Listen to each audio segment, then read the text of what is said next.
Я здесь вижу людей, которые все совсем этим знакомы, но однако запись будет, и мы будем в этом значит, вопросе способны донести это, кто не услышал. Так, я вот сейчас смотрю, да, вот. Я хотел бы вот что сказать о том, что происходит сегодня 33-я годовщина со дня провозглашения чеченской государственности. Это было 6 сентября 1991 года. Как это происходило и какие были причины для того, чтобы мы могли это сделать и обосновать.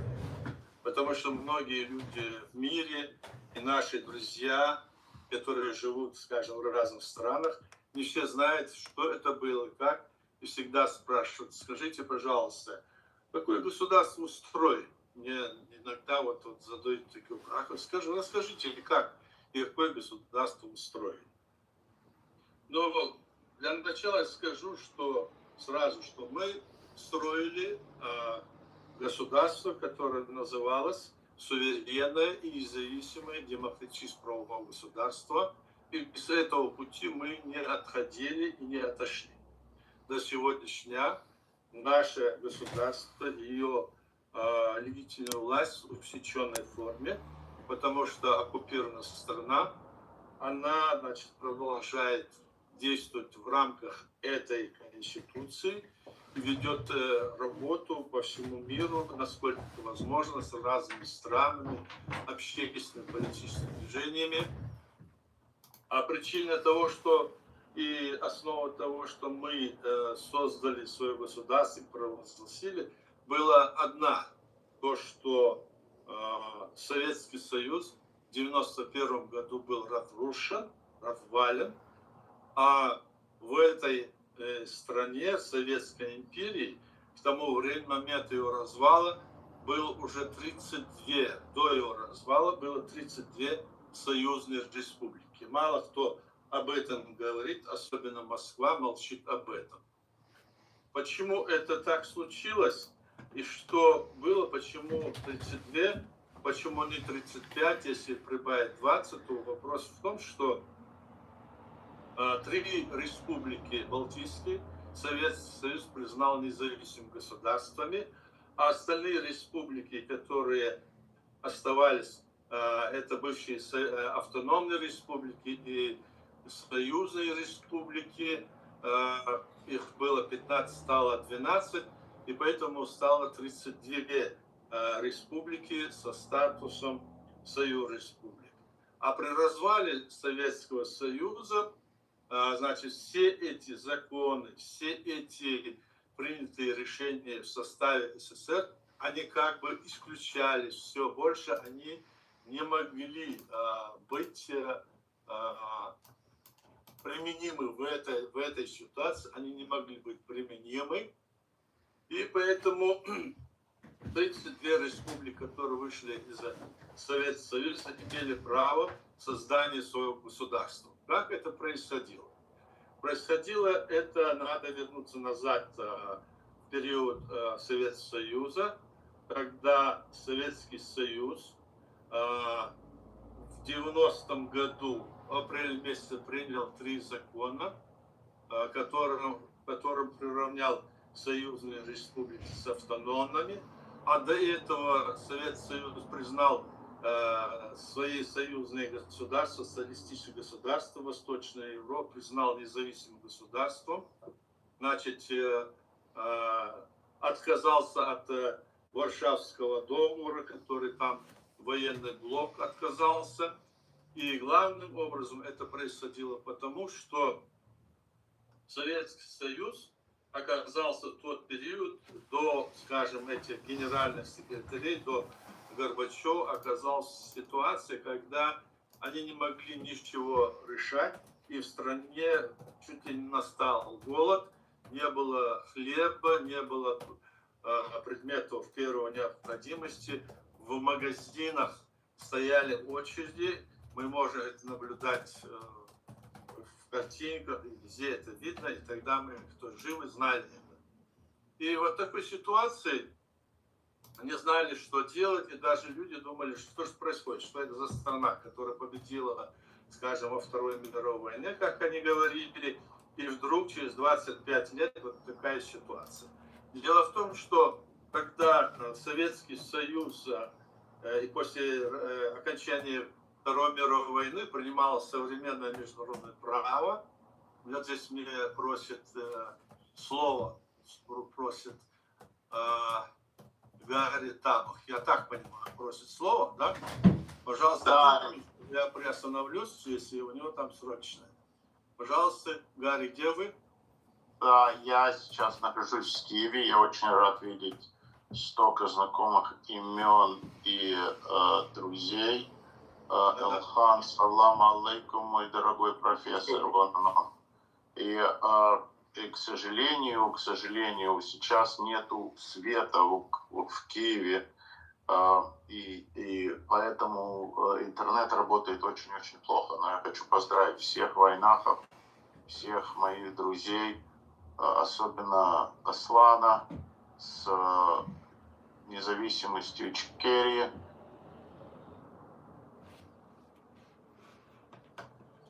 Спасибо, Гарри. Спасибо, Надеюсь, что вы будете подключаться. Но я продолжу пока. Табах Гарри еще не может, света нет, поэтому отключается, видимо. Там такая картина. Угу. Ну, одним словом, ситуация развернулась таким образом, что мы в конечном итоге оказались... Да. Что происходит? Аслан, что ты там делаешь? Я ничего не делаю. Нет, Аят, я ничего не делаю. Это там у него проблема со К связью. сожалению, у меня, к сожалению, не знаю, ли вы меня слышите. Да, слышим, сейчас слышим, Гарри. К сожалению, у меня интернет падает, потому что электричества нету, и интернет не работает очень хорошо. Но еще раз я всех благодарю, и Баркал, и удачи. Спасибо, удачи, Гарри, спасибо. Не сдаваться, не падать духом. И Спасибо, Гарри, спасибо вам. Но по мере появления света вы появляетесь, и мы будем рады вас слышать. Значит, я хотел продолжить тогда, Гарри, если вы закончили. Да, все, я закончил. Если я отпаду, то, значит, интернет пропал. Да, а так я слышу. Значит, развал Советского Союза был вызван несколько причин. Но и главная причина была в том, что после Второй мировой войны было принято, значит, международное право на основе свободы личности и всеобщей декларации прав человека. Свобода личности тогда предполагала свободу от политических исследований личности, свободу получения информации, свободу передачи информации, свободу экономическую, минимальную. И эта минимальная свобода означала крышу над головой и выплата тем, кто не может заработать, минимальную, значит, субсидию. И это было сказано тут и сейчас. То есть это было условие, при которых в этой стране люди могли, в любой этой стране могли, значит, приняться за собственный бизнес, могли создавать свои предприятия, как в Советском Союзе были кооперативы и другие общехозяйственные организации. Вот это условие, вот такое условие на Западе дало возможность того, что получилась вот такая вот ситуация, когда они смогли поднять производство, поднять науку, технику, сельское хозяйство. А в Советском Союзе все это запрещалось. Все, что было сказано, запрещалось, не могло никак развиться. И все население выходило, в принципе, большинство населения выходило на работу, получало зарплату, а вечером уходило. И эта зарплата была заработная плата за то, что эти люди работали на эту страну. А другая часть населения находилась в разных гулагах, разных тюрьмах, и Советский Союз готовился к войне. Это была милитаризация, и за счет того, что в Советском Союзе были такие вот природные ископаемые, нефть, газ, лес и другие, Советский Союз закупал все продукты питания, даже хлеб закупал. И в этот момент, когда это все упало, все это цены упали, пусть это искусственно упали, как они говорят, пусть это не искусственно, но эта страна с такими богатствами должна была иметь возможность прокормить это свое население. Она не могла, то есть король оказался голым. Вот в этой ситуации мы оказались вот в эти годы, когда Советский Союз нам казался нечто таким монстром, который не может ничего сделать. И тогда, когда после смерти нескольких генеральных секретарей пришел Горбачев, он предложил вернуться к этой идее, которая была тогда при создании международного права, и предложил там перестройку гласности демократии.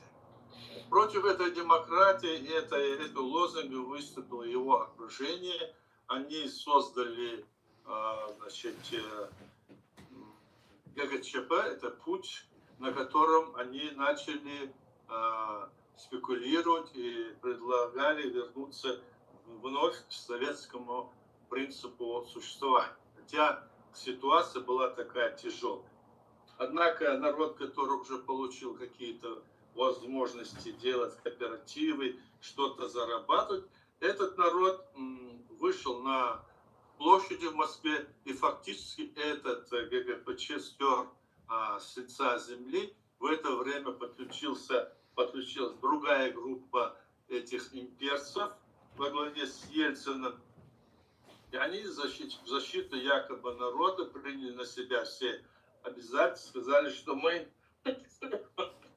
с народом, и фактически перехватили инициативу и предложили развалить Советский Союз для того, чтобы вначале развалить, для того, чтобы потом объединиться. Это была хитрая уловка для того, чтобы возглавить эту всю территорию, для того, чтобы, значит, эти страны, которые разойдутся, чтобы назад могли вернуться. Но выйти из Советского Союза, согласно международному праву, государство, которое должно было дать возможность образовать свое государство, оно исчезло. И эти государства оказались в международном правовом поле, и они должны были наполнить свои атрибуты в соответствии с международным правом. Вот таким образом именно Чеченская республика, тогда из бывших, так скажем, автономных республик Советского Союза, еще будучи в Советском Союзе, она, значит, провела ряд правильных, в соответствии с международным правом действий, приняла, значит, общенациональный съезд чеченского народа принял декларацию о государственном суверенитете Чечении. И затем этот съезд образовал исполком общенационального съезда чеченского народа. И через день действующая власть Чечено-Ингушской республики принимает подобную же декларацию, в котором говорит, что мы создаем тоже свое государство. Тогда мы говорили, как могло быть так вот случиться, почему могло так быть? Разве можно было так сделать? Ведь все равно Советский Союз нам не даст решение выйти из Советского Союза. Однако наши лидеры тогда, Жохар Дудаев и другие, решили пойти по пути этому, и сама власть в Чечено-Ингушетии тоже на это пошла. Но когда 19 августа 1991 года значит, возник этот ГКЧП, и наша власть уехала в Москву для того, чтобы подписывать новый союзный договор, то наша власть перешла на сторону ГКЧП. Вот это очень важно. Перейдя на сторону ГКЧПистов, власть Чечено-Ингушской республики дискредитировала себя. Она предала чеченский народ, она предала свои решения, и весь народ вышел на площадь и требовал отставки этой власти. И вот 6 ноября, сентября 1991 года действующая власть Чечено-Ингушетской республики сложила свои полномочия добровольно, и обязанности действующей власти принял на себя исполком ОКЧН, и среди них ОКЧН привлек депутатов бывших Верховного Совета СССР, РСФСР и Чечено-Ингушской республики. И эти люди, часть из этих депутатов, под руководством при действующем исполкоме, приняли несколько законов, и было, проведены выборы, уже будучи в Советском Союзе. Выборы власти, президента, парламента, орган местного управления и все атрибуты, будучи в Советском Союзе. И вот и тогда мы уже знали, что мы не можем, вот Грузия хотела тоже выйти из состава СССР, и другие республики, не позволялось. Однако мы тогда решили вот эти все процедуры, которые возможно провести, и когда Советский Союз разрушили, то в этот момент, выйдя из Советского Союза, мы оказались в международном правовом поле, как и все другие республики Советского Союза, 32 республики. И вот после этого 12 марта в международном правовом поле Чеченская республика приняла конституцию уже международного правового суверенного и независимого демократического правового государства. Вот таким образом сформировалось наше государство в соответствии с международным правом, с принятием всей атрибутики. И на следующий день наше государство, после наполнения всей атрибутики, только после этого, со всеми этими делами, Грузия признала наше государство. Это Зviad Gamsakhuldiev, президент, и Верховный Совет Грузии признал наше государство. Дальше я скажу еще несколько моментов. То есть мы 12 марта 1992 года решили вопрос о создании своего государства и признании. В этот момент нынешняя Российская Федерация России еще не существовала. Россия тогда была Российская Федерация РСФСР, и она начала формировать Российскую Федерацию Россию теми республиками, которые были раньше в составе РСФСР, но они стали союзными, но там еще оставались эти коммунистические лидеры. Вот с этими коммунистическими лидерами договаривались. Ельцин подписывает 31 марта 1992 года федеративный договор незаконно, потому что эти республики должны были избрать своих лидеров, избрать путь, определить свой путь, какой они хотят избрать. То ли они хотят создать свое государство, то ли они хотят войти в состав другого государства или создать какое-то федеративное государство.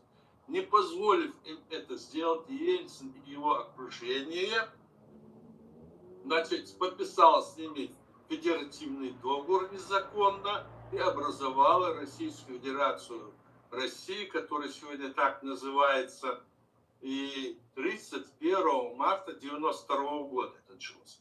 Тогда дальше, по прохождении, скажем, времени, около 2 лет, Верховный Совет РСФСР тогда вступил в какое-то противодействие Ельцину, и он расстрелял этот Верховный Совет РСФСР и отменил эту конституцию, отменил этот договор, отменил законы, которые были изменены о признании тех решений, которые принял Верховный Совет СССР и РСФСР, свой закон. И принимает незаконно путем опроса населения Конституцию в декабре 1992 года. И эта конституция была принята путем опроса населения, и туда незаконно вписывается Чеченская республика как часть России. Вот такой процесс прошел в отношении нашей республики. Вот такая ситуация сложилась тогда. И тогда мы уже в 1994 году, 16 января, решили изменить название нашего государства на Чеченская республика Чечня. Хотя по всему миру мы заявляли, что необходимо, значит, наказать Россию, необходимо, значит, отменить эти все незаконные действия. Однако Россия не собиралась отходить от этого. Она, напротив, все больше и больше, значит, провоцировала отношения с нашей республикой и делала разные провокации на нашей территории и готовилась к активной войне. Мы помнили тогда, что они заявили разойтись, чтобы сойтись. Это было названо, эта экспансия была запланирована по захвату бывших территорий Советского Союза. И эти территории, она начала с того, с нападения на Чеченскую республику. Наша республика испытала 5 агрессий российских, 4 из которых мы выиграли политическим или правовым способом, а одна из 4 полномасштабная война, начатая 11 декабря 1994 года, закончилась в 1996 году полной победой чеченского народа, и эти войска российские были выведены с нашей территории. И затем был подписан мирный договор после проведения очередных выборов в Чеченской республике. В 1997 году был избран президент Масадов, был избран парламент, и было, значит, признание нашего государства миссии ОБСЕ, это 57 государств мира, которые приняли документ о том, что все, значит, выборы прошли нормально, в соответствии с нормами, и этот документ, он существует. То есть мы прошли этот путь, создали свое государство, и затем, после этого, нашу страну блокировали, Россия, через 1,5-2 года. И снова после навязывания нам незаконных требований, обвинений нас в терроризме, бандитстве, исламском фанатизме, Россия на весь мир проводила эту политику, и мы оказались в ситуации блокады во всем мире. Вот что происходило, и вот как это было. Несмотря на это, наш народ продолжает с тех пор вести сопротивление в зарубежье с правовой точки зрения, значит, с политической точки зрения. У нас на Западе находится легитимная власть в лице президиума правительства, естественно, со всеми атрибутами, и работа ведется открыто, ведется работа. Все остальные деятели, которые изображают себя на Западе власти чеченского государства, не имеют никаких оснований такое заявлять, нет никакой формы, нет никаких полномочий. С ними заигрывает Кремль, их ведет и другие какие-то силы, за которым стоит, скорее всего, Кремль. Вот такая ситуация, и я возвращаюсь к тому, что 6 сентября 1991 года вот так вот было наше создано государство, и это есть День независимости чеченского государства. Я закончу. Если будут какие-то вопросы, мы готовы отвечать и, значит, обсуждать. Спасибо. Желающих, кто здесь высказать, пожалуйста, и мы дадим слово. Я Хедега, Ильхан. Давай. Алло, слышно меня? это Ильхам Нуриев. Да. Он, Салам я алейкум. скажу два слова. Да, я коротко, потому что наш председатель тут, председатель Союза. Пожалуйста, пожалуйста. Я поздравляю каждого из нас. Нам повезло, и я думаю, что мы увидим конец этой империи скоро. Но я хотел взять слово для нашего председателя. Тут, вы знаете, в Киеве света нет. Мне, как-то от Аллаха, мне перед нашей конференцией подали свет. А по Киеву есть проблема со светом. Тут Александр Викторович Саськов, которого вы знаете, нас награждали. Я бы хотел, чтобы он сказал, председатель Союза офицеров Украины, полковник Александр Викторович Саськов.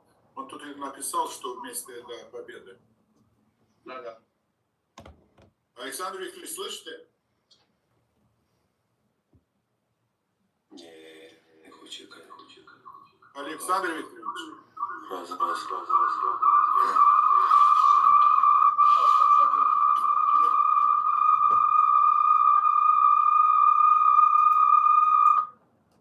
Так, да, звук нужно выключить.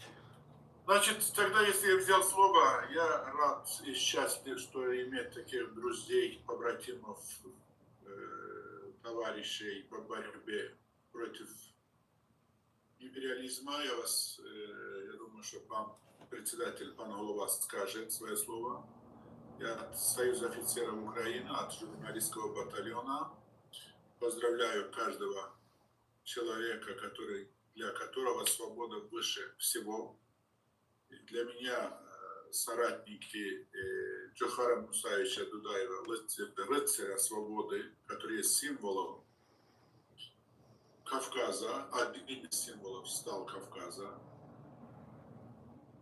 Поздравляю каждого из вас. Я очень рад иметь таких, как говорится, боевых товарищей. Я очень рад каждого из вас видеть.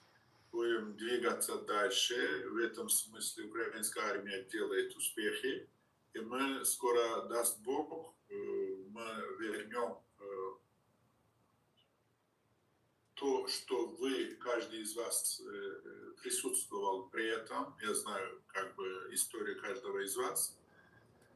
Вот очень рад быть здесь. Очень рад. Поздравляю. Это для нас честь. Мы всегда говорим. Я сегодня, кстати, 2 раза вел передачи, обоих разах поздравил чеченский народ и всем своим побратимам, друзьям. Десятки тысяч зрителей. Мы это тоже видели и говорили, и писали, что мы верим, что Чечня, Ичкерия снова будет свободной, потому что этого народа есть дух свободы, этот народ готов к свободе, этот народ доказал, что он как бы заслуживает свободу, быть самостоятельной, как говорится, демократической республикой. В этом смысле мы всегда рядом. Еще раз поздравляю каждого из вас. Спасибо. Спасибо, Ильхан, спасибо. Если кто хочет знать, Ильхан – это соратник первого президента Азербайджана, Эльчебея. Он давно с нами общается, мы знакомы с ним лично и много делает для того, чтобы вопрос чеченцев продвигался и в Азербайджане, и в Киеве. Спасибо, Ильхан, за то, что ты есть у нас. Мы рады. И для меня честь. Для меня честь. Спасибо. Так, кто хочет еще сказать, высказаться, пожалуйста. Бессарион, вы хотите сказать? Да, разумеется.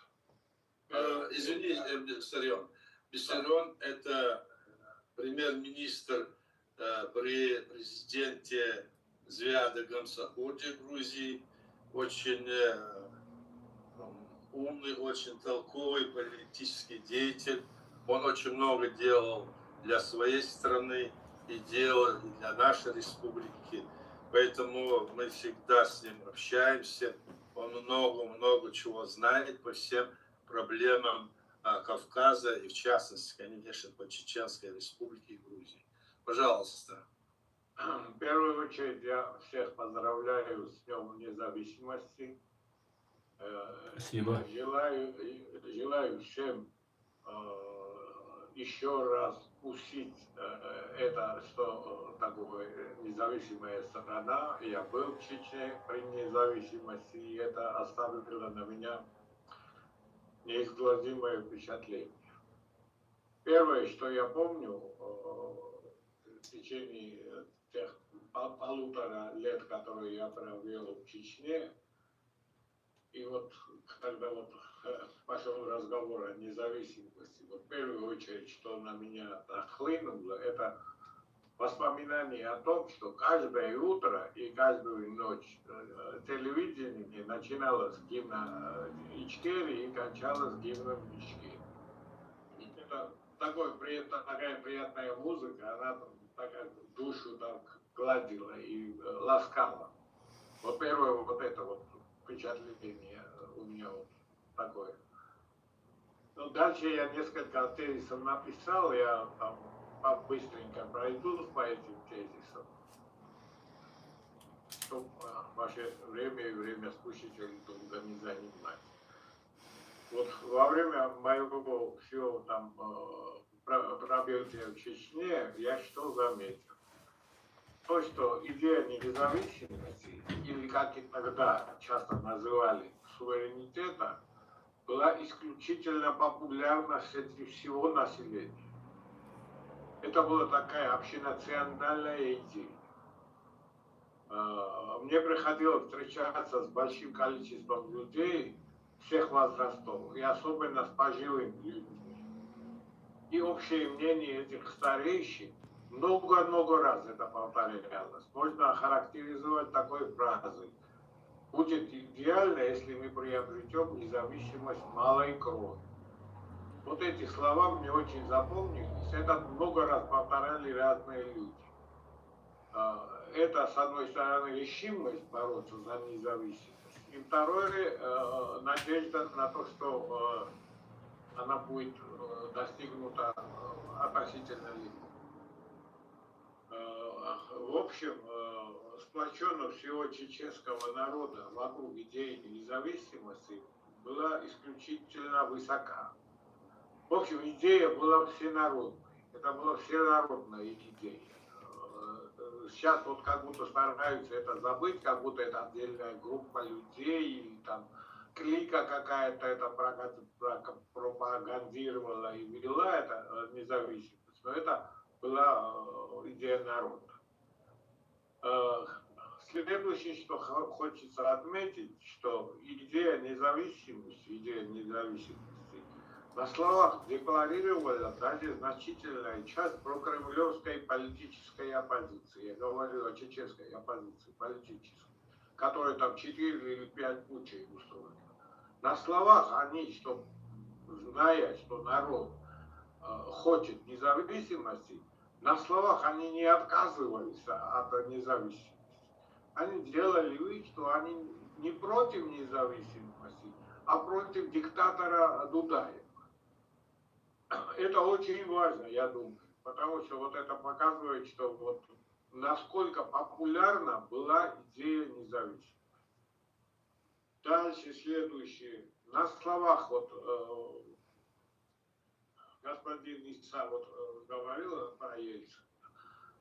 Идея, это как его, на словах Ельцин, наверное, вы помните, особенно в период, когда он боролся с Горбачевым, ему нужна была поддержка автономных республик и народов РСФСР, он признавал право народов РСФСР на суверенитет. И даже заявлял кто-то такое, что берите сколько независимости или суверенитет, сколько вы можете осилить.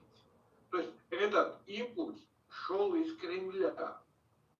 Сейчас они все хотят свалить на чеченский народ, но вот импульс на независимости еще дополнительно шел в начале из Кремля. То есть это было два Ельцина. У него две ипостаси было. Одна ипостась была до своей победы с Горбачевым, а после этого у него появилась новая ипостась, так, злобного медведя. Вот на первом этапе когда он старался вот, популярность приобрести, он пригласил Гамсахурдия с супругой на свой день рождения. В очень узком кругу, значит, Ельцин и супругой Гамсахурдия с супругой, у них дома справляли день рождения. Дальше он приехал специально в Грузию, в Казбеки, и там вместе с Гамсахурдия, значит, был разговор о вопросах конфликта так называемой Южной Осетии. И даже Ельцин подписал там двухстороннее соглашение по вопросам улаживания этого конфликта, учитывая все интересы Грузии. Абсолютно все. Там даже вот в этом соглашении даже нет названия Южной Осетии. Потому что Грузия же упразднила Южную Осетию. Там даже названия нет, там указывается регион. Грузинское название региона. Но после, когда он уже всю власть приобрел, особенно после того, как ЧП самого, где он героем выступил, и следующего путча, он уже превратился в душителя всех тенденций независимости не только республик РСФСР, автономных республик, включая Чечню, конечно, но и среди народов бывшего СССР. Вот человек на глазах прямо вот в течение нескольких месяцев абсолютно изменил свою политическую позицию. Дальше хотелось бы особенно отметить, я вот слежу за документами чеченского правительства в изгнании. И вот часто пропускается такой важный фактор, что в республике до середины, в Чеченской республике, до середины 1993 года, когда была повержена власть Конфедерации горских народов Кавказа, царила двоевластие. Не было абсолютной власти легитимного правительства. Было двоевластие, и эту власть, на власть претендовала эта вот Конфедерация горских народов Кавказа, которая Кремлем была создана, организована, финансирована и прочее, и прочее, и прочее. Это даже отражалось, вот в парламенте было много агентур и Конфедерации горских народов, и я и ИСА присутствовали при их изгнании из парламента. Я помню, это трагикомическая такая ситуация, когда их буквально пинками оттуда выгоняли. И я думаю, что президиум Чеченской республики Ичкерия должен вот этому влиянию уделить достаточно внимания, вот этому влиянию уделить конфедерации. И сейчас, и я объясню почему. Дело в том, что Конфедерация горских народов, она была странным образом как будто создана. Там были представлены не республики, то есть не государства, а народы. Народы, как вы знаете, организацию, кроме государственности, не имеют. Вот они так вот создали систему какую-то, влиятельную, вооруженную систему. Притом она была сильно вооружена, у него сильная военная сила была большая.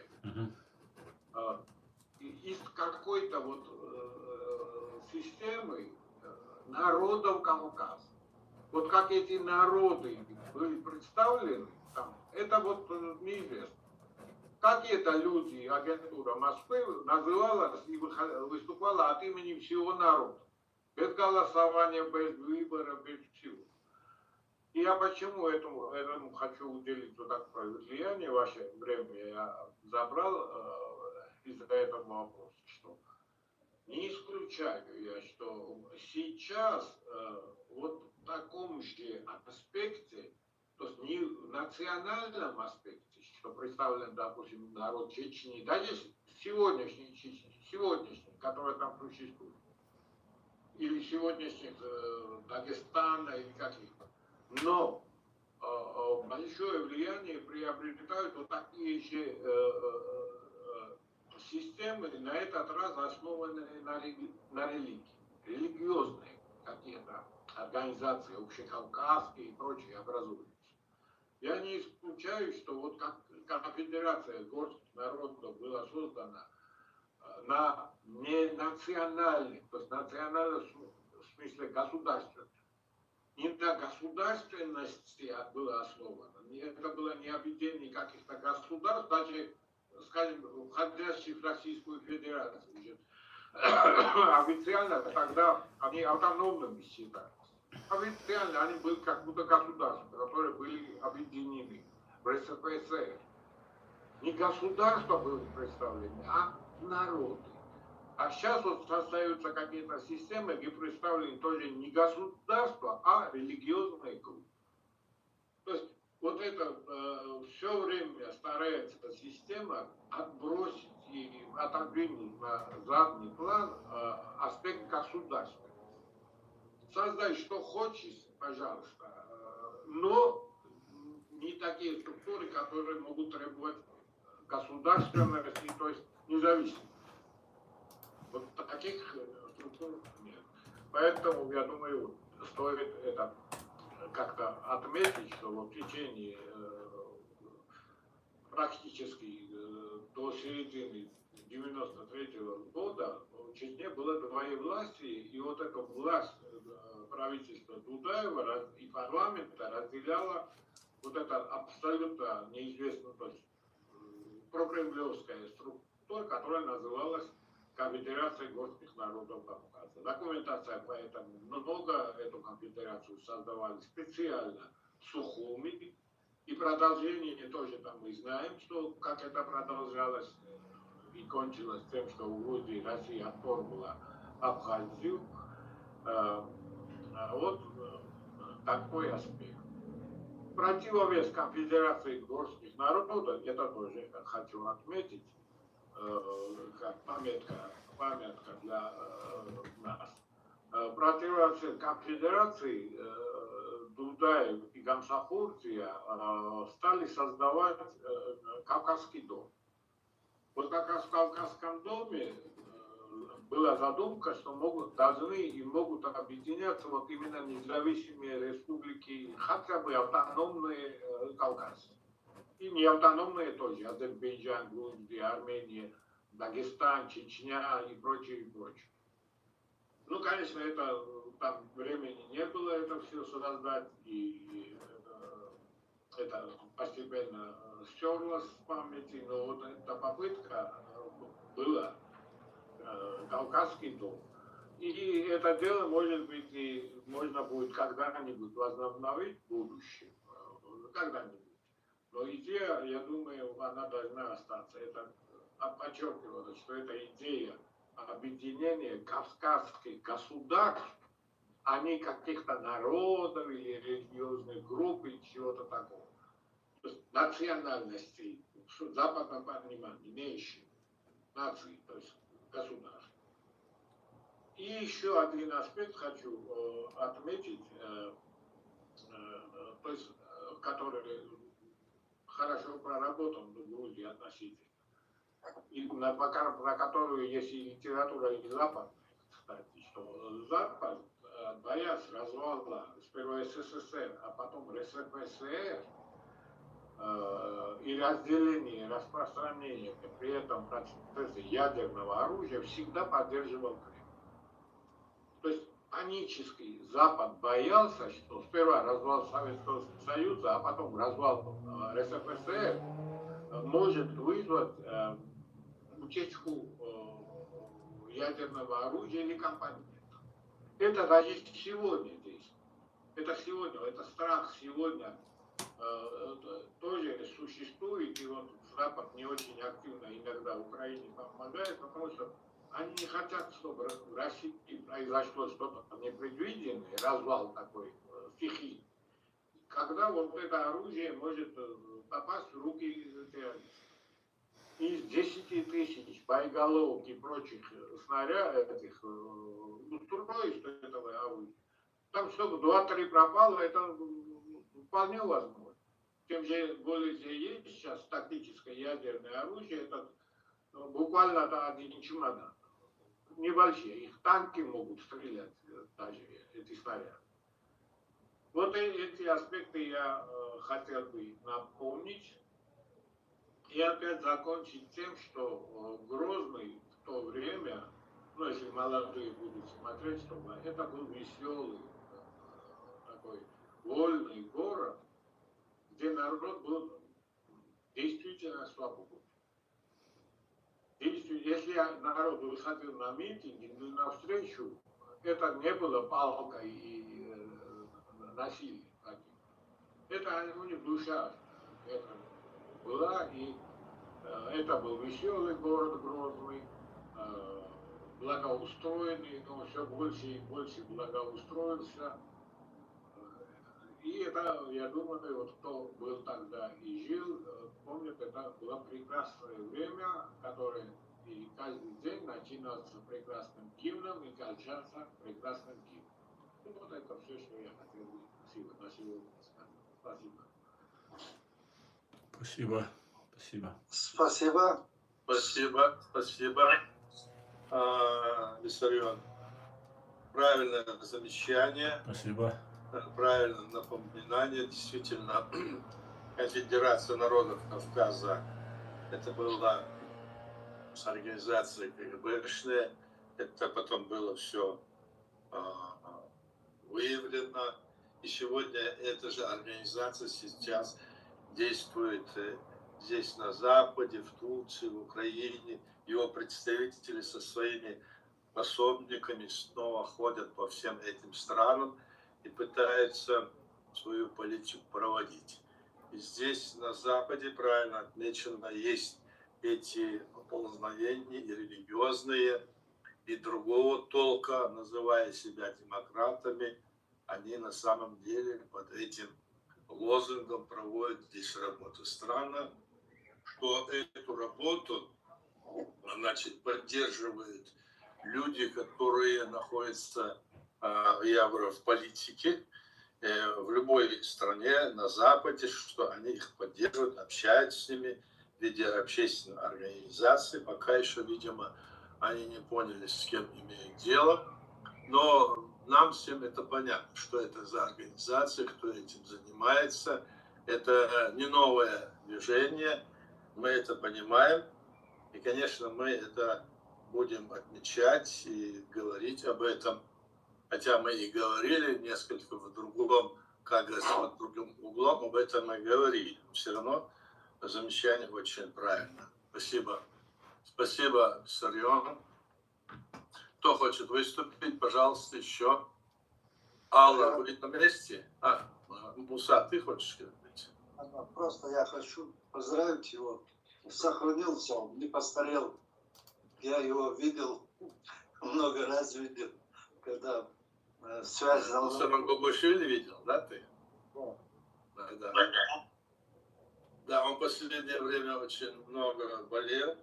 И сейчас вот на поправку, да, дай Бог ему здоровья. Это очень нужный нам, всему Кавказу человек, да и всем.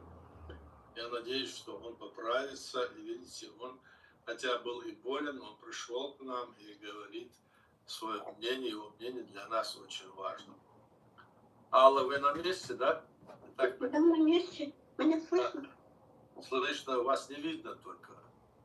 А я не знаю, как сделать, чтобы говорить. Включите вот снизу видео, здесь есть слева, есть видео, такое камера, нажмите, все, камера. А вот видно, да. Приветствую, Сала. Приветствую.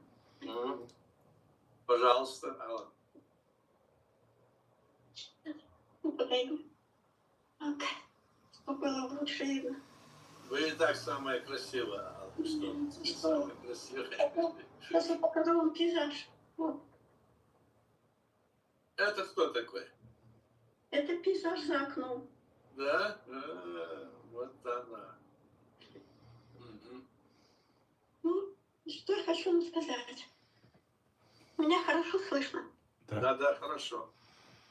Я хочу вам сказать, что чеченцы побеждали, всегда с нашим правительством во главе, потому что вели очень справедливую, добрую политику.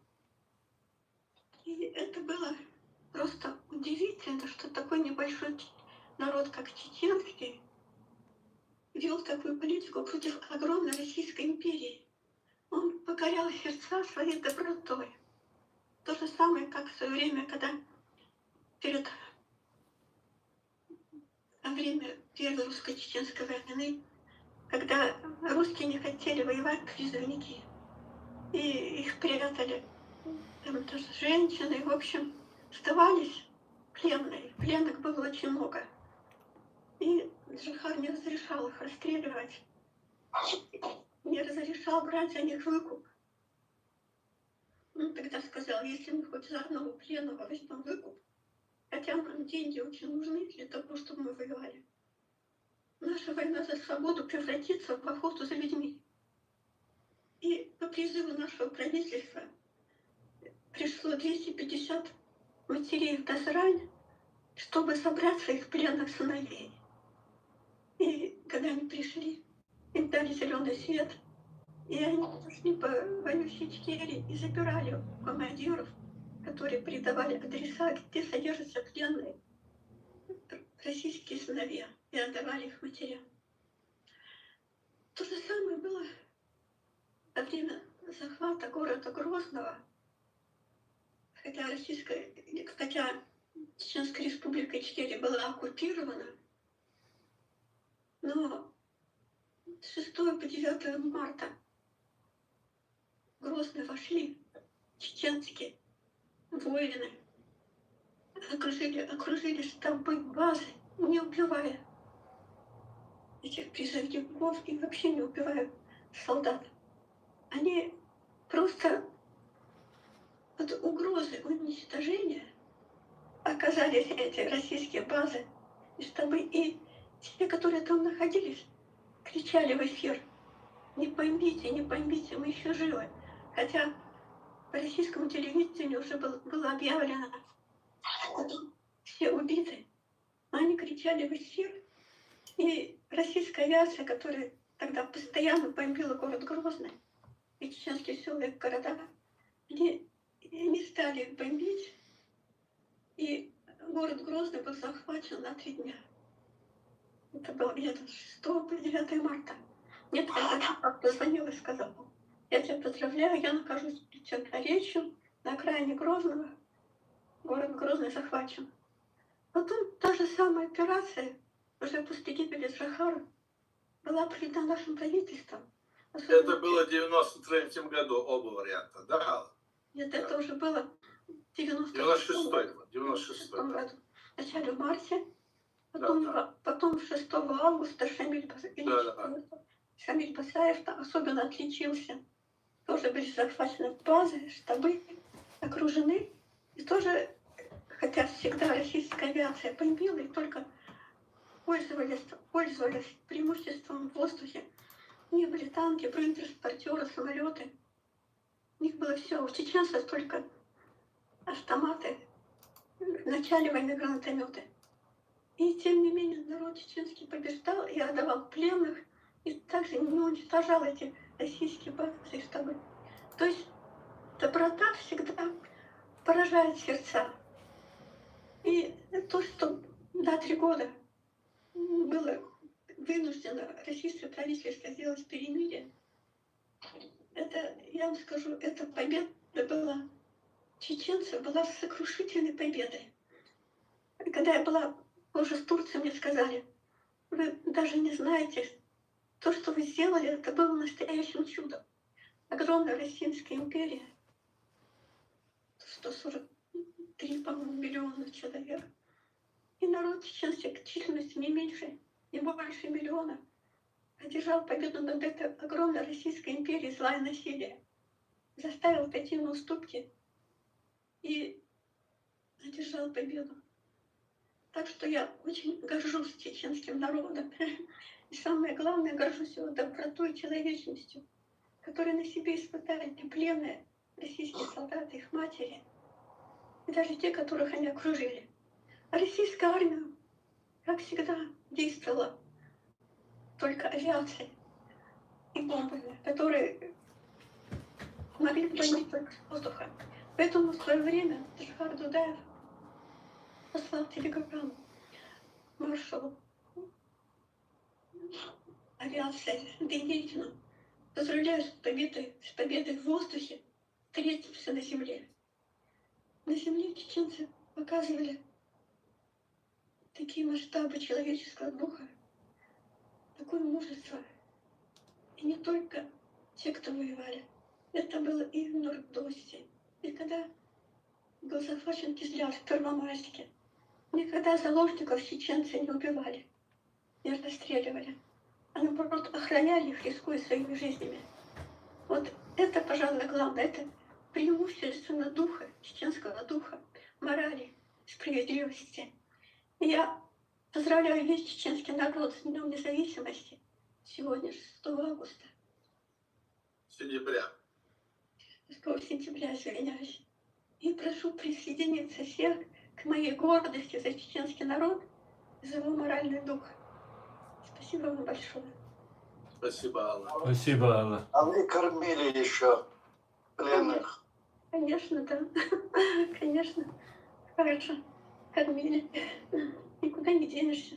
И, знаете, содержали их наравне. Они находились в тех же помещениях, что и чеченцы, и ели то же самое, что ели чеченцы. Я хотел бы два слова сказать, Алла, потому что вы говорите, это очень правильно.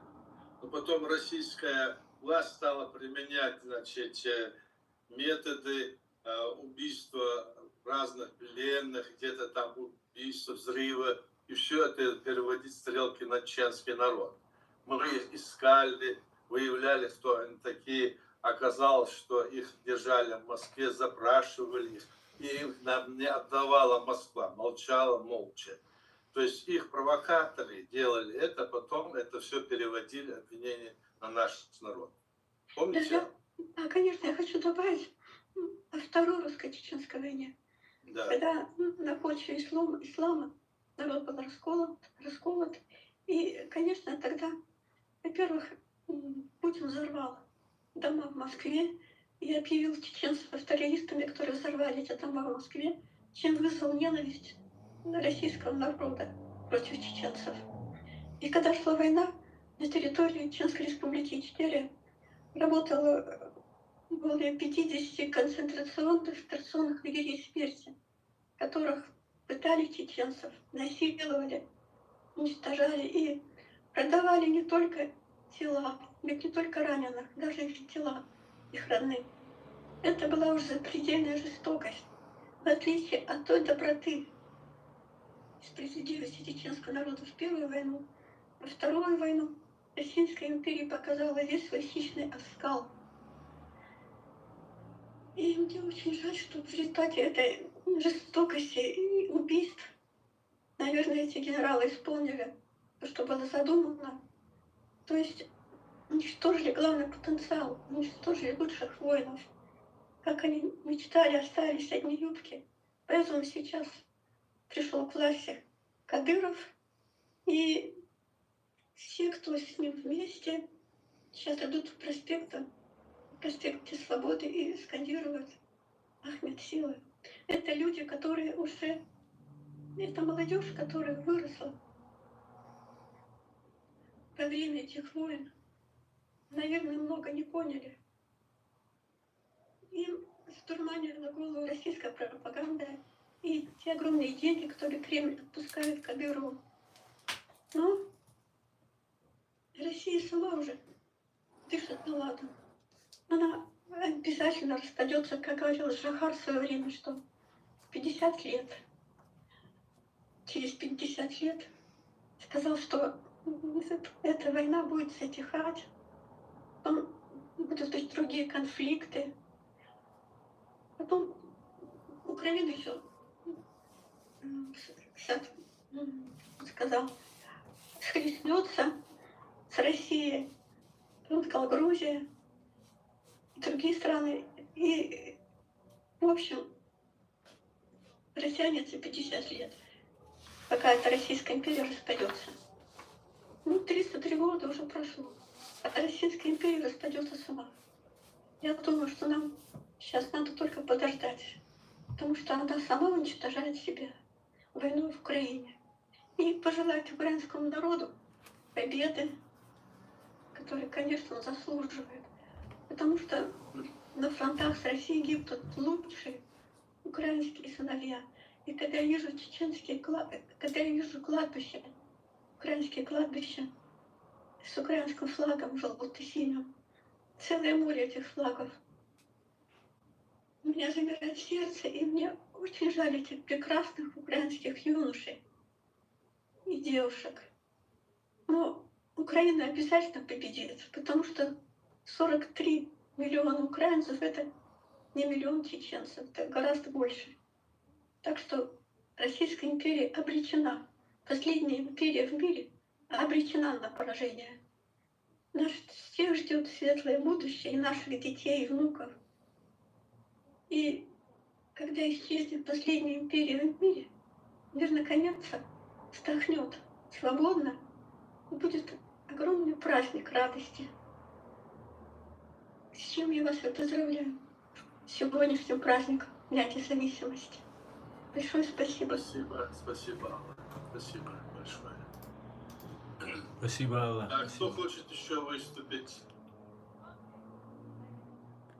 Кто у нас желает выступить? Он сотню руку поднимает. Значит, Александр Сотник очень известный человек. Он политик, он блогер, он оппозиционер, он справедливый человек. Пожалуйста, Александр. Здравствуйте. Спасибо. Я не мог принять. То есть долго. Во-первых, я не политик. Но не политик. Звук не слышно. Александр, вас не слышно, обрывается связь. Я чую у вас, наушники снимать, мабуть. Вообще не слышно. Вообще не слышно. Нет. А теперь слышно. Слышно, Александр, обрывалось. всякий тот, кто занимается даже производством кружек, тоже работает в политике, а в этом смысле. Так что... Ясно. Ясно. Я хочу вас поздравить с Днем Независимости. Я Спасибо. считаю, что чеченцы заслужили то, чтобы иметь свою страну, свое государство. Я считаю, что россияне не заслужили того, чтобы иметь свою страну, свое государство. Я считаю, что сейчас я считаю, что сейчас то, что происходит, и то, что происходило вот на нашей памяти, да, первая чеченская, вторая чеченская, вторжение в Грузию, вторжение в Украину, это все звенья одной, которая должна быть. Я считаю, что вы героический народ. Спасибо большое Алле за эти пронзительные слова, которые сказала. Это не просто слова, это душа. Это то, что она пережила. Я знаю, что вот помимо того, что сейчас Украине помогает, да, помогает огромное количество стран, Чечне не помогал, то более эта империя зла декларировала и везде насаждала, что вот эту мысль, что чеченцы все террористы, что чеченцы все экстремисты, они торговцы людьми, торговцы наркотиками, что они очень криминальные люди. Это все декларировало и насаждало. И, кстати, правильно? Это им. И поэтому, отчасти поэтому, в Чечне никто не. Она осталась один на один с этим морем. Та страна, в которой я родился, та страна, паспорт которой есть, Лениню, Это монстр. Это чудовище Франкенштейна, скрытый из тех порабощенных народов, которыми она питается и которые она. Поэтому я считаю, что это образование должно быть уничтожено. Я желаю вам как можно скорее обрести свое государство, вернуть оно вам. Это ваше. Вы заслужили, чтобы не было. Вы того, что как поздравляю вас. И надеюсь, что через какое-то время обозримо вы вернетесь там. А себе я жила избавить вы вас и обрести свою родину в другом месте, да. Но главное, честно. Я. Спасибо. Хотя мы не все слышали, были прерывы, но понятно все, очень даже понятно. Спасибо вам. Спасибо, Александр. Спасибо. Да. Кто желает еще выступить из наших гостей? Вот Назар у нас был здесь. Назар, наш гость, он на месте? Нету, да? Микрофон не включен, поэтому видео не включен. Александр Викторович, как раз я был порядочный. Но Назара нет. А есть вот Ирхан. Это кто у нас такой? Вы знаете Ирхан? Нет, я Александр Викторович, процесс, сейчас я позвоню. Да-да. Значит, тогда кто из наших хочет сказать? Мы гостям давали слово. Теперь из наших. Здесь еще можно, да? Ну давай тогда.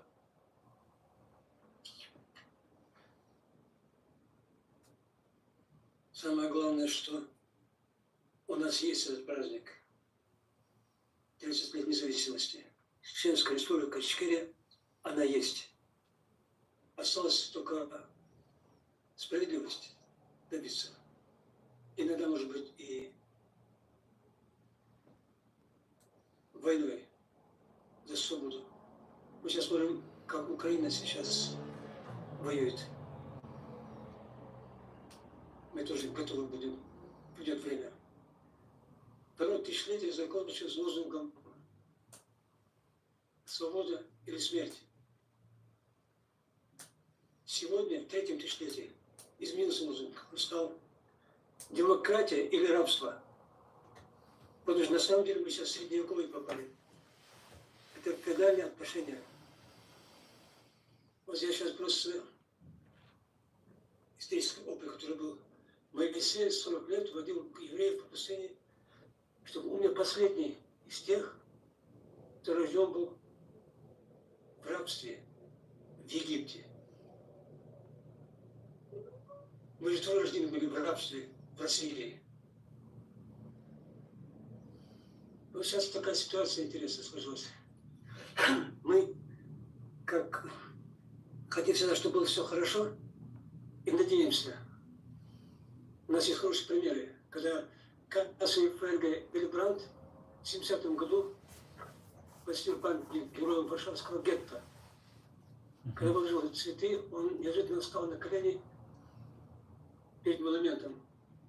Брандт от лица Германии попросил прощения за преступления, совершенные нацистским режимом. Вы представляете, как вот это постсоветское пространство ждет, когда в Кремле появится человек, который признает свои преступления, и мы будем свободны. Нет таких людей. Пока фашизм есть, мы никогда не сможем получить демократическим путем эту свободу. И вот последняя у нас возможность, которая у нас была и есть, это Украина и ООН.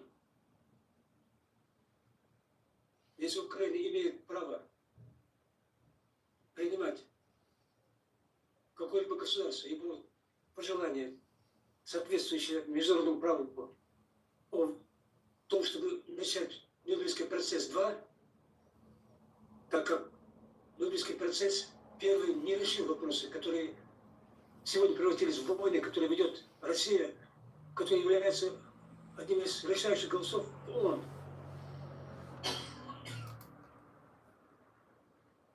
Наши предки, наши старшие, наши братья умирали не для того, чтобы Москва решила, жить нам или нет. Свобода будет за нами. Мы победим. Слава Украине! Обязательно. Обязательно. Спасибо. Спасибо, Иса. Кто еще? Так, я хочу. Давай. Да. Ихванов.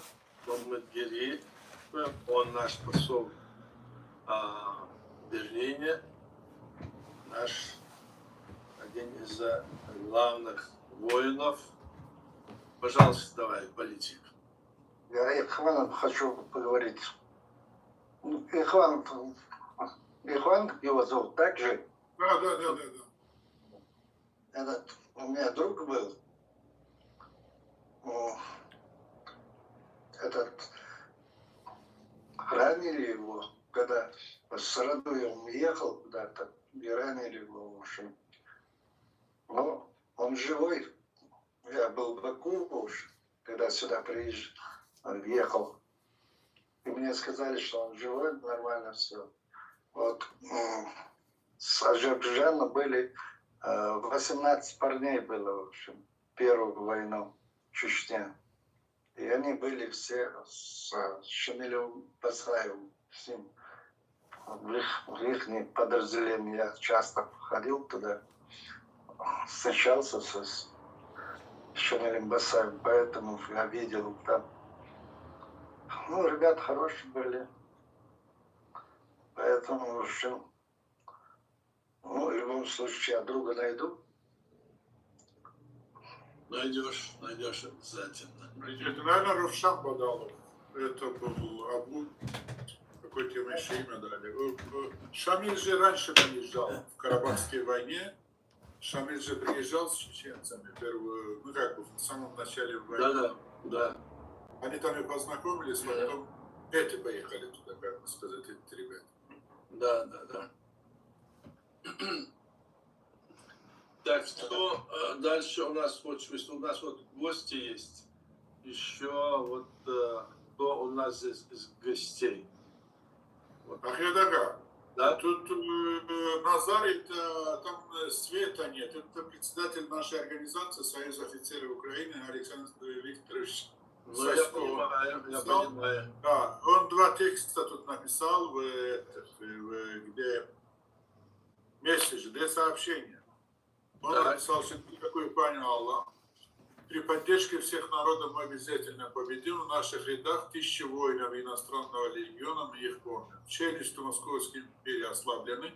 Это окно возможностей для всех народов. Связь и электроэнергия. То есть у него дома нет электроэнергии, и в самом начале он питаю, то есть поздравляет, дорогие друзья, с 33-й годовщиной и вместе до победы. Председатель Союза офицеров Украины, полковник Александр Сасько. Приветствую, уважаемые господа, с 33-й годовщиной вместе к победе. Как бы по-украински, на трофейном языке. Спасибо. Вот так физической возможности нету, и полковник Лупаков, капитан первого ранга, передает. Он мне написал, что тоже у них нет света. Мне как-то мне повезло, что мне подали перед самой конференцией. У меня тоже не было целый день света. Понятно. Спасибо. Аслан, вот у нас есть Эд Мамедов из Америки. Да. Его нельзя включить? Да, конечно. Эд, если ты слышишь, включи, пожалуйста, микрофон, и тебе слово. Видео, давай. Ага. Алло. Да, слышно. Да. Опять звук Да, выключился. слышно, включи. Микрофон выключил, ты опять это. Алло, вы меня слышите? Да, сейчас алло, слышно, всё сейчас хорошо. слышно. Алло, слышите? Слышно, Да, слышно. да. Окей. Салам всем свободным людям. Салам. Большое Баркал, что вы меня пригласили. Салам. И Яду, и Аслану, и всем присутствующим большое спасибо. Всех также поздравляю. Я хочу,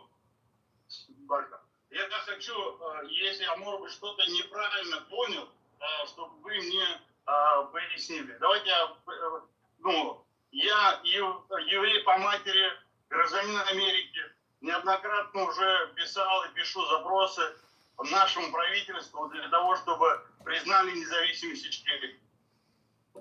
Вот. В связи с этим я хочу, вы меня, чтобы объяснили, не только мне, я уже разобрался, вместе, можно сказать, благодаря Светлану вместе. Вот. Сейчас очень много людей, блогеров, артистов и так далее, вводят в заблуждение. Также и меня вводили в свое время в заблуждение, я потом разобрался. Вот. В чем я имею в виду? Сейчас мы все празднуем, да, независимость Ичкерии. Она была раньше даже, чем Российская Федерация. Так, правильно? И сейчас я так предполагаю, что капитуляция Российской Федерации неизбежна. Дело времени. И в связи с этим надо понимать, в чем разница между выходом из фашистской России, это не только я говорю, это признали многие страны мира, и деоккупация. Вот эти всякие блогеры, которых мы наблюдаем в Буши, вводят многих людей в заблуждение. Есть определенные факты. Они есть, есть документы, все. И в связи с этим у меня вопрос. Еще есть один документ, что Ичкерия не участвовала в выборах, не участвовала в приватизации. Советской собственности. И даже народ не получал ваучер. Это тоже очень существенный фактор. И вот, я хотел бы, чтобы вы немножко еще так вот рассказали, в чем вот эта разница, выход из нынешней Российской Федерации, на что многие блогеры нам пытаются это внушить, и деоккупация. Барков. Спасибо за вопрос, спасибо за сказанное. Спасибо. Деоккупация – это тогда, когда государство оккупировано, или часть ее, и оккупанты должны ее освободить и соответствующие с документами потом налаживать свои отношения будущими.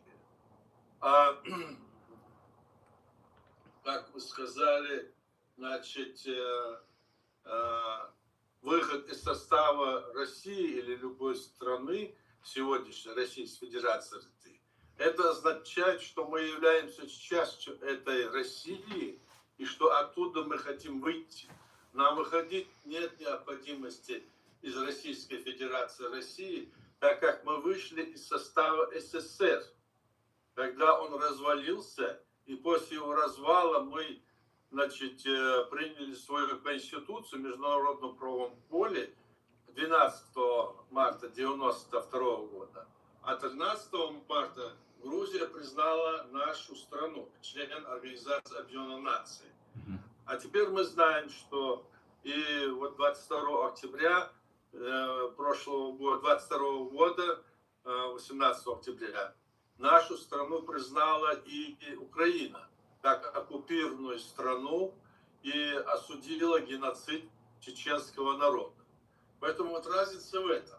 То есть те, кто говорят, что мы должны выйти из состава России, это люди, которые утверждают, что мы являемся частью России, хотя мы не входили в эту Россию никогда, не подписывали такие документы, мы образовали свою страну, свое государство еще до создания этой Российской Федерации России, которая начала создаваться только с 31 марта 1992 года. А мы уже 12 марта 1992 года приняли Конституцию и были признаны одной из стран, членов Организации Объединенных Наций Грузии. Вот в этом разница вся. И эти блогеры это говорят или не по знанию этого вопроса, или специально, чтобы ввести в заблуждение людей. Но больше там по незнанию, наверное. А если они ошибаются, то знает это молчание. Мы никогда этот вопрос не упускаем и всегда говорим, что есть что в этом. Спасибо, спасибо за вопрос. Вот такой ответ. Если кто хочет, пожалуйста, может добавить еще. А поясните, пожалуйста, почему Ичкерия не участвовала в выборах, в приватизации, и народ не получил ваучер? Потому что мы не входили в состав Российской Федерации, так? И мы не принимали таких законов, как в самой Российской Федерации. Мы поэтому и не участвовали. Мы в другой стране участвовать нам не было необходимости, и мы не являлись частью этого государства. Это они нас вписали туда в 1993 году, когда совершили очередной государственный переворот, расстреляв Верховный Совет, свой Верховный Совет РСФСР, так? И отменив все предыдущие законы, которые сами принимали, так?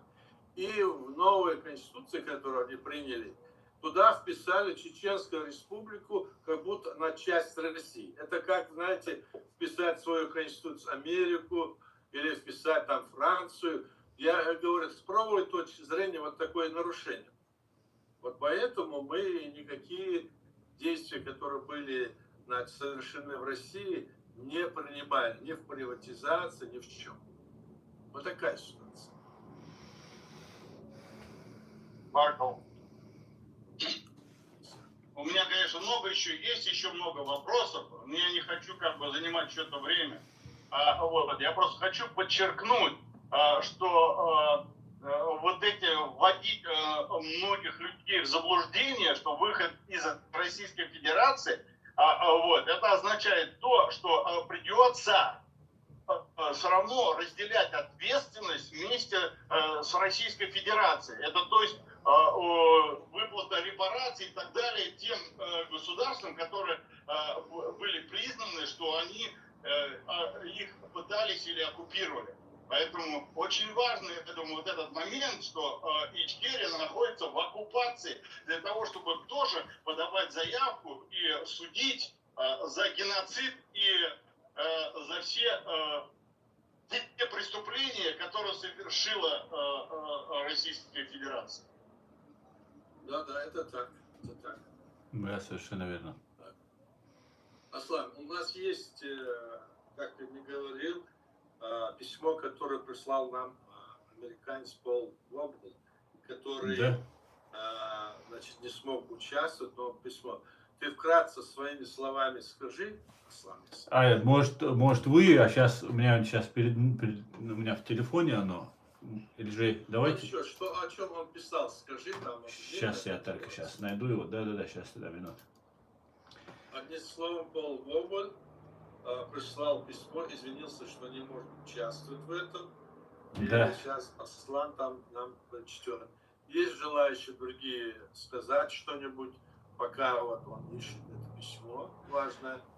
Да, я нашел, если никто не хочет сказать, я бы, вкратце я так изложу. 33 года назад Пол Глобал не смог, просил передать свою поддержку и сказал, что в связи там с семейными проблемами у него не получилось, и он написал это письмо. 33 года назад Чечня провозгласила свою независимость от Советского Союза. Но не умирающий СССР, не пришедший на смену Российской Федерации этого не уважали. Это письмо переведено с английского языка, поэтому я вкратце изложу. Вместо этого Москва стремилась подавить стремление чеченцев к независимости, свободе посредством двух жестоких войн, первую из которых российская страна проиграла, а вторую выиграла. а затем навязала чеченцам Кадырова, который предал этот народ даже больше, чем большинство россиян, которые были посланы туда править. Поскольку это так, многие чеченцы в эту годовщину рассматривают независимость как нечто далекое, что-то, ради чего им следует работать. Но это произойдет не в ближайшее время. В этом они похожи на большинство людей внутри нынешних границ РФ и в столицах зарубежных стран. Но они ошибаются. То есть, то, что кажется далеко, это значит, те, кто считает, что это далеко, те ошибаются.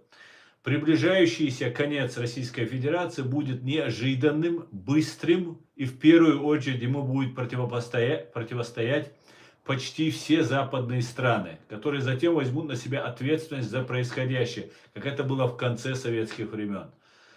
Что теперь делать чеченцам?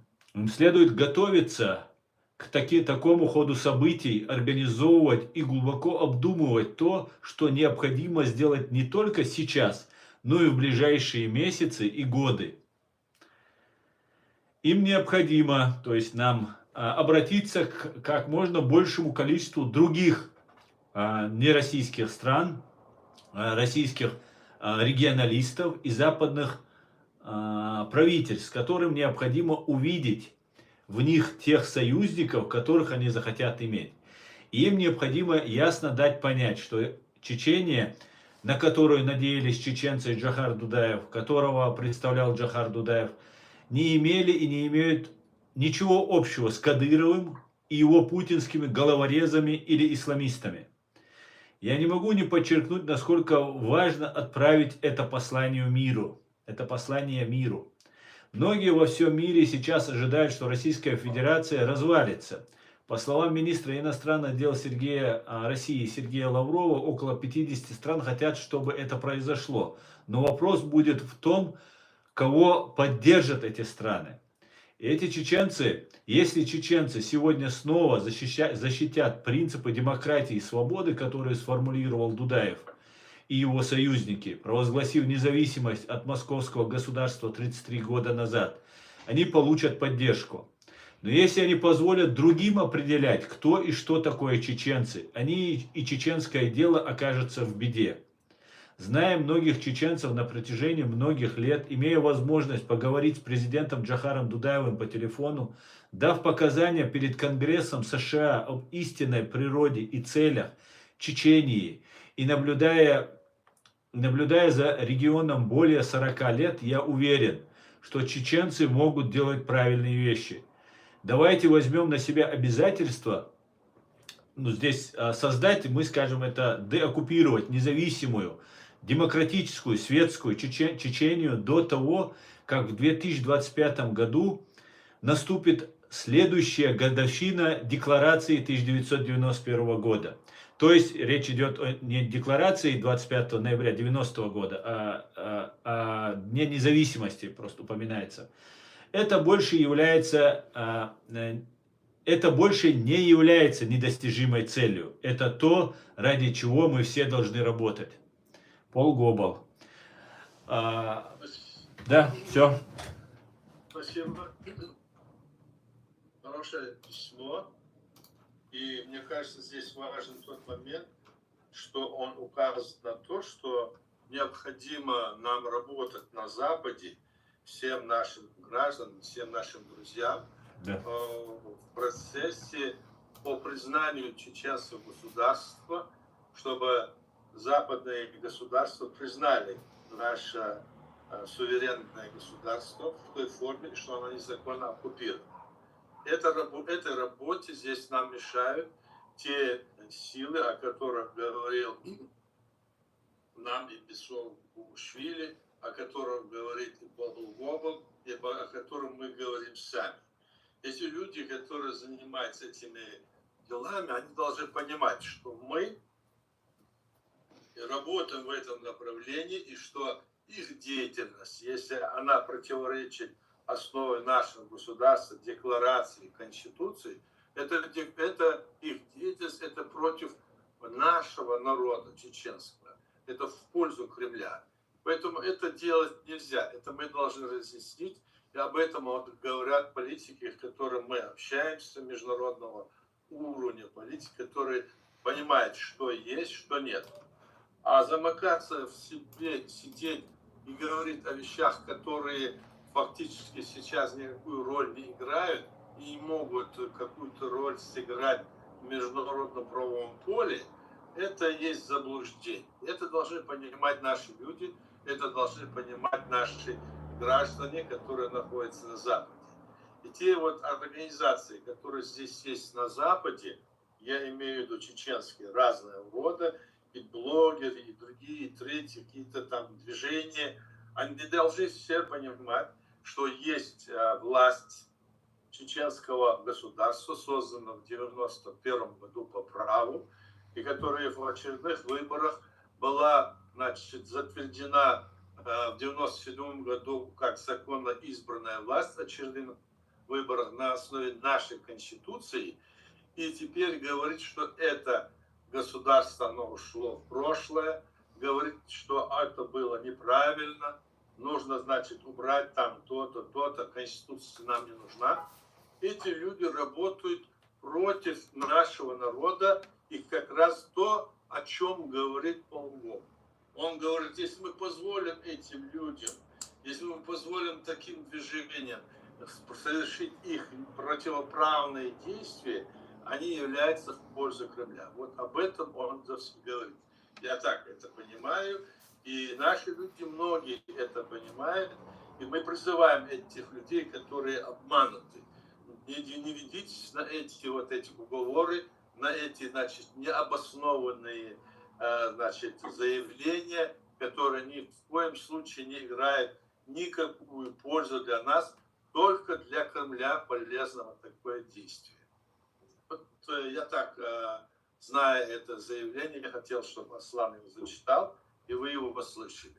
Я думаю, что мы все это поддерживаем, что это очень важно, и это дойдет до наших, так сказать, людей, с которыми мы общаемся, и которые будут нас слышать.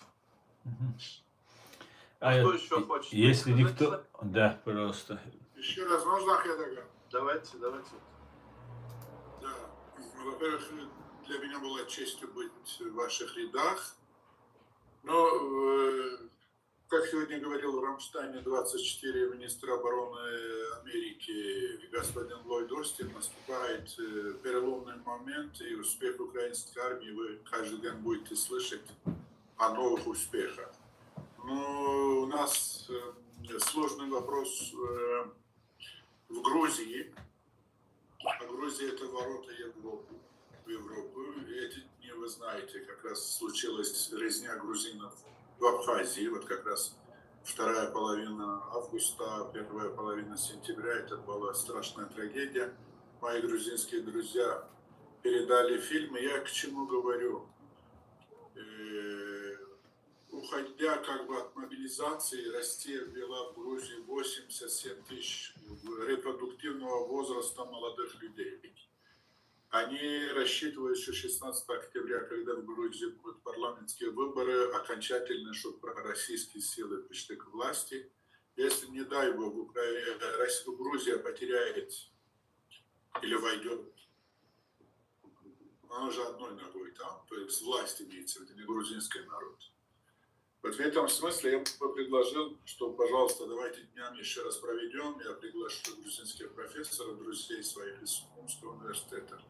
Очень много материалов, то есть грузинский народ сейчас как бы нуждается в какой-то мере, потому что их никто не финансирует. Это сотни тысяч людей выходило на улицу, но они ничего не смогли добиться пока что. Там ситуация будет тяжелой. То есть Москва, если сломает, то есть Алиев и так под Россией, Армения одной ногой бедная, там, то тут, не знает, как ей быть, она маленькая, она не сильная страна, и остается Грузия, от судьбы которой зависит, я думаю, судьба всего Кавказа, по крайней мере, Южного Кавказа точно.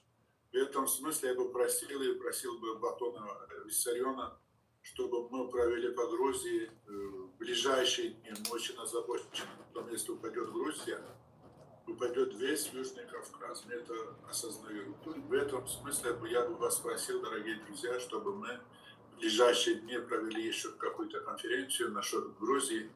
Я говорю, ключевая страна, это ворота в Европу, если с Грузией что-то случится. Она случается, у нас на глазах это все делается. Вот в этом смысле мы должны что-то делать. Еще раз спасибо, еще раз всех поздравляю. И вот тут наш голова пишет, опять у него нет света, он говорит, Москва продолжает эту же политику в Украине, они внесли в свою конституцию Херсонскую, Запорожскую, Донецкую, Луганскую области и Крым, но им этого не видать. На самом деле настало время переломов, серьезных переломов. Спасибо большое. Я благодарю, что... Спасибо. Спасибо, Яка. Кто хочет сказать? Пожалуйста, Виссарион. Я слежу за ситуацией в Грузии очень пристально и детально. Конечно, у меня там сотни друзей, родственников и прочих. Уверяю вас, что в Грузии ничего не происходит. Вся эта пропаганда, что Грузия катится как будто к России и прочее, это выдумки.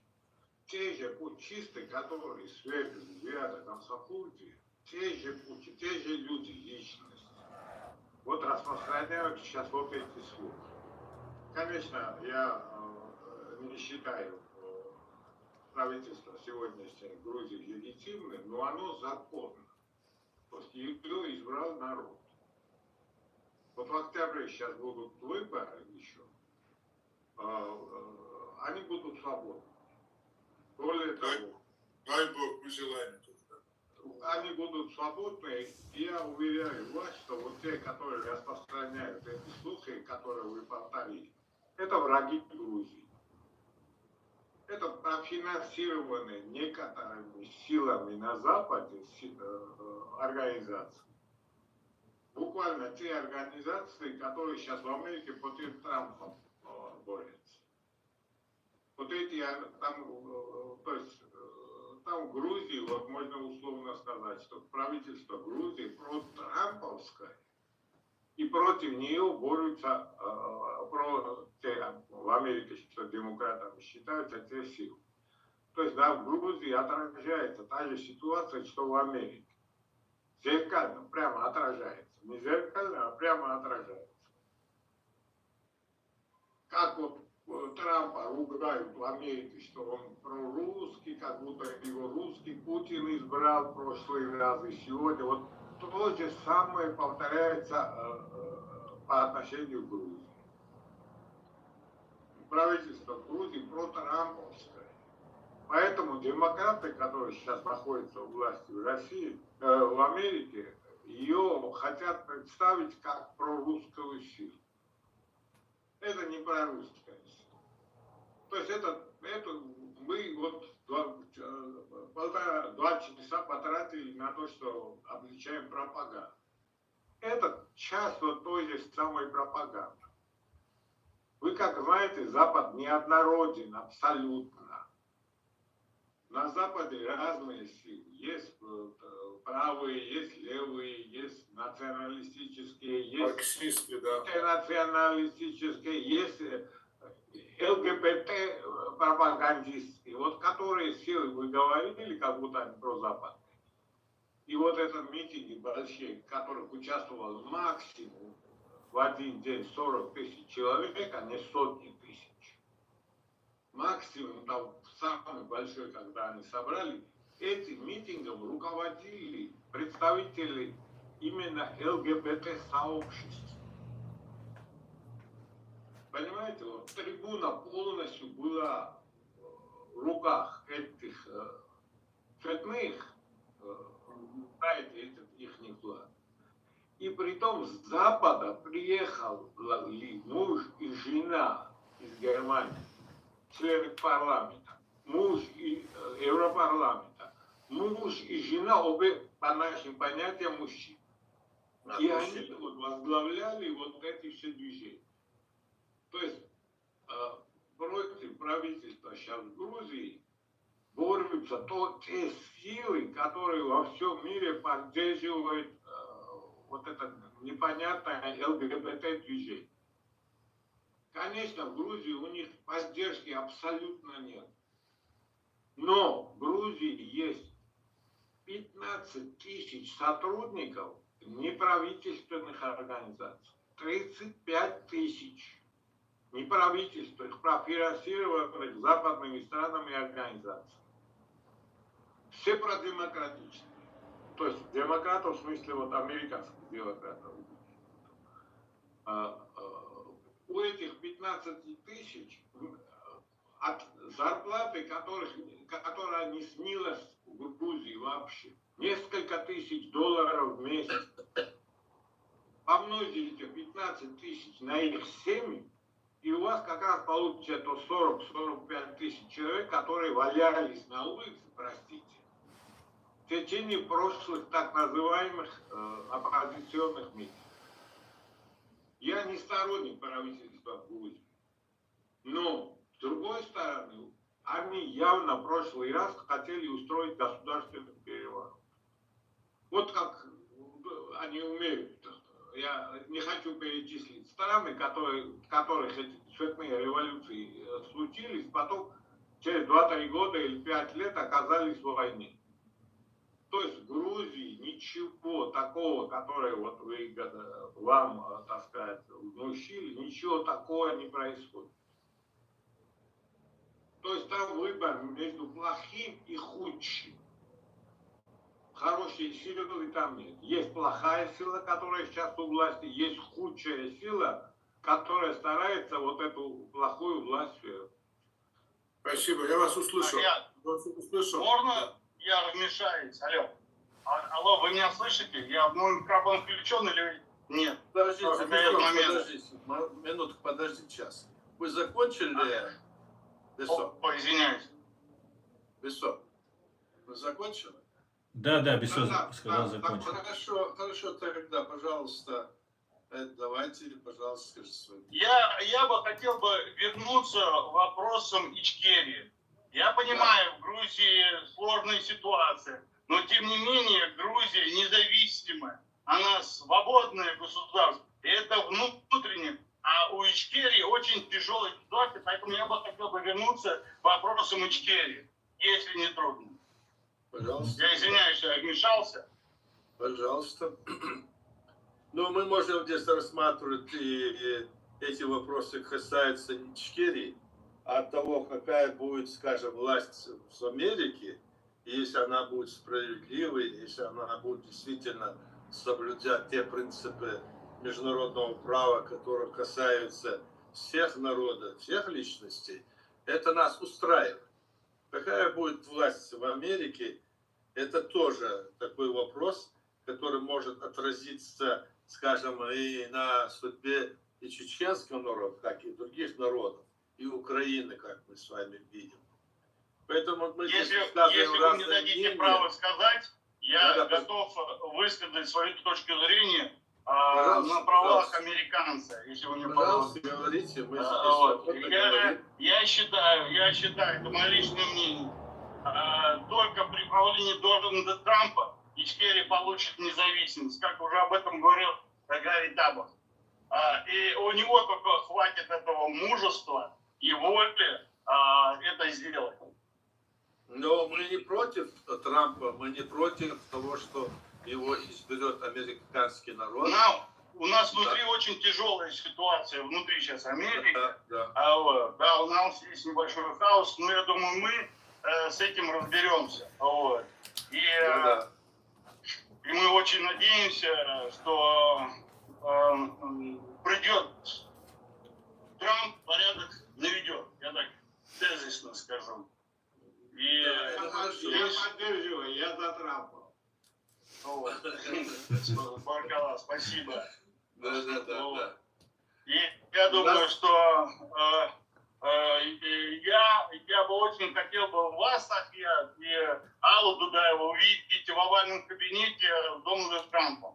Вот приглашайте нас, мы с удовольствием. Я надеюсь, что так и будет. Я на это очень рассчитываю. Спасибо, спасибо. Welcome. Мы за Грузию. А Грузия, видите, понимает, что мы Да, хотим, мы чтобы Грузия переживаем, была это легитимна всяк власть. переживаем. Это Да, всяк да. переживаем, конечно. Я Не бывает. Я предполагаю, что когда прогласится Ичкерия независимость, Америка признает, Грузия уже бесповоротно, уже у нее правильный курс, да, ее хандрит сейчас немножко. Но я думаю, что народ не позволит поменять этот курс, потому что они уже вкусили эту свободу. И повернуть их Да, полностью невозможно будет. Как вот Виссарион сказал, мы противодействуем всем этим отступникам, когда приняли решение о создании Кавказского дома. И мы на этих позициях сейчас стоим. Все вот эти вот разного рода движения, которые вот говорилось здесь, да, как раз это и есть то, чтобы этот проект Кавказского дома, который тогда запланирован был, чтобы от него мы отошли. Мы от него не отходим и на этой линии стоим. Так что здесь вот такая ситуация тут. Если никто не хочет сказать, я бы буквально Пожалуйста. пару слов, так как я хотел бы поздравить, во-первых, поблагодарить всех, кто присутствует, спасибо всем за участие, спасибо за поздравления, и также хотел бы поздравить чеченский народ с этой датой, 33-летием со дня независимости Чеченской Республики Ичкерия. И я очень надеюсь, меня воодушевили слова, в том числе Пола Гобла, который говорит, что до следующего Дня независимости мы должны стать независимыми. И очень я на это рассчитываю, очень на это надеюсь. И желаю чеченскому народу быть сильным, умным, мудрым. У нас есть опыт, колоссальный опыт. Нам может казаться, что мы понесли колоссальные потери. Может казаться, что у нас все плохо и все разбито. На самом деле ни один опыт не дается просто так. И тот опыт, который приобрели мы, которого нет у многих, еще которые не столкнулись, и дай бог уже, наверное, не столкнутся с этой агрессивной фашистской Россией. И благодарю вас всех. Вот коротко если сказать. Всем спасибо. Всем искренне благодарен. Спасибо, Аслан. Все, Очень хорошие и правильные слова. Мы тоже то, что Пол Гобл говорит, все это поддерживаем. И я надеюсь, что мы здесь на конференции, которые собрались, тоже поддерживаем линию, которую предложил Пол Гобл, которую мы сами-то тоже знали, но в его устах это тоже прозвучало. Мы должны здесь на Западе, все наши друзья и мы бороться за то, чтобы нашу страну, которая была создана при развале СССР, она была, значит, деоккупирована и восстановлена легитимная власть. И тогда мы, надеюсь, с Грузией, с другими республиками Закавказья, хотя Закавказья нет, есть просто Кавказ, мы там создадим свой Кавказский дом и будем там, в общем, пребывать, проживать совместно с другими государствами в мире. В общем, вот такая линия нами должна быть как-то восприниматься, я так думаю. Здесь тоже все воспринимают ее.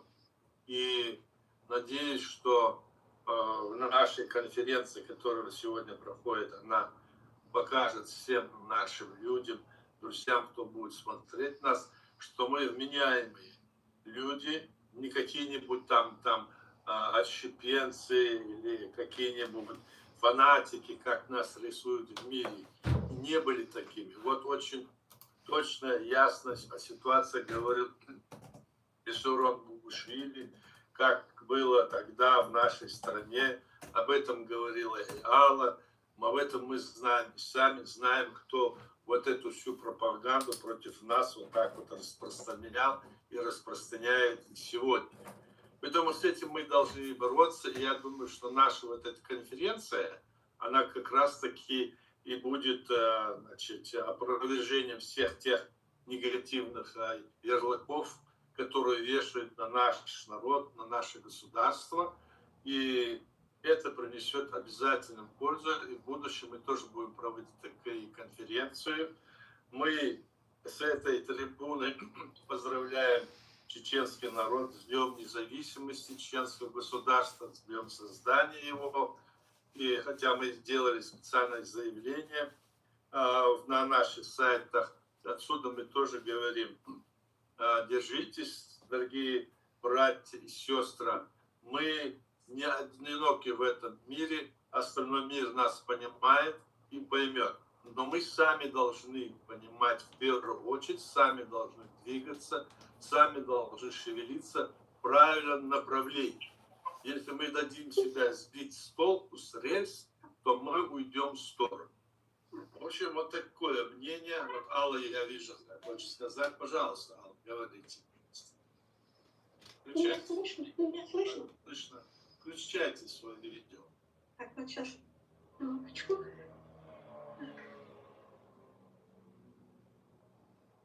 Я полностью поддерживаю Ахьята Идигова и всех участников конференции. Рада словам Пола, американца. Очень приятно было слушать про Трампа и его советы нам. И я тоже, как Ахьят, поддерживаю Кавказский дом, о котором мечтали еще Джахар Дудаев из Вятного Сухурде. Потому что Кавказский дом — это тот же Евросоюз. И тогда и к Ичкерии, ко всем нам будут относиться гораздо большим уважением, чем относились просто к одной Ичкерии. Потому что будет это Кавказ, и это будет очередной Евросоюз.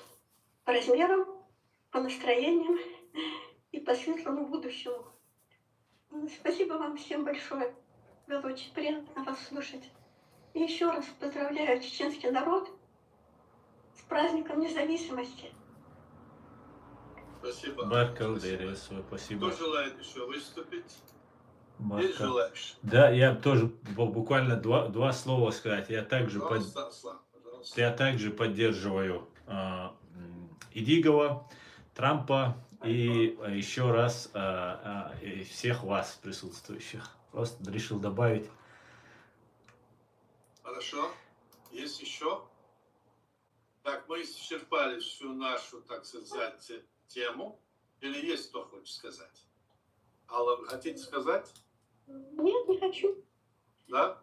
Ну что, тогда, с вашего позволения, будем завершать нашу международную конференцию, посвященную Дню независимости чеченского народа. Сегодня 33 года, как это свершилось. Я попытался рассказать вам, как это произошло, какие были правовые основания, которые, допустим, пытается Москва всегда утверждать, что их не было. А это было, это действительно было, и это документально все подтверждается. Так что тогда мы с вами прощаемся. Спасибо за внимание. Спасибо, что вы пришли, участвовали в этой нашей конференции. До свидания. Спасибо всем. До свидания. Адикюр, Спасибо большое. Аслану. Спасибо, Алла. Спасибо вам большое. Всем спасибо. Я вас всех люблю и уважаю. Поздравляю всех. Спасибо за участие. Спасибо. Адикюр. Адикюр, Машуар. Так, я тогда свой стрим отключаю. Друзья, стрим наш завтра состоится на, наверное, на русском или на чеченском. Ну, бывает, завтра будет стрим, посмотрим. Адикюр, Машуар. Нету позже.